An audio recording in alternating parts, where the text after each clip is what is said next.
Ang mabuting balita ng Panginoon, ayon kay San Juan,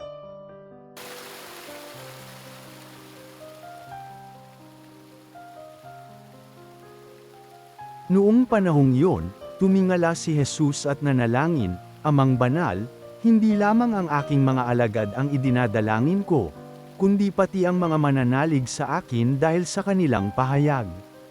Maging isa nawa silang lahat, Ama.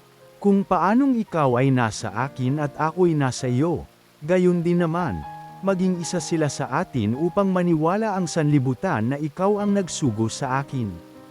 Ang karangalang ibinigay mo sa akin ay ibinigay ko sa kanila upang sila'y ganap na maging isa, gaya nating iisa.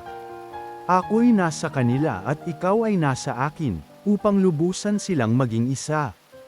At sa gayon, makikilala ng sanlibutan na sinugo mo ako, at sila'y iniibig mo katulad ng pag-ibig mo sa akin.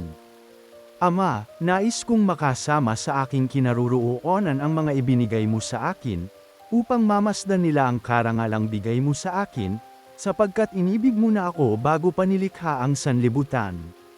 Makatarung ang Ama, hindi ka nakikilala ng sanlibutan, ngunit nakikilala kita.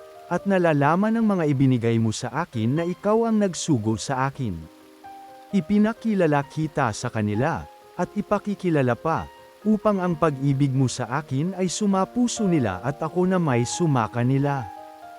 Ang mabuting balita ng Panginoon.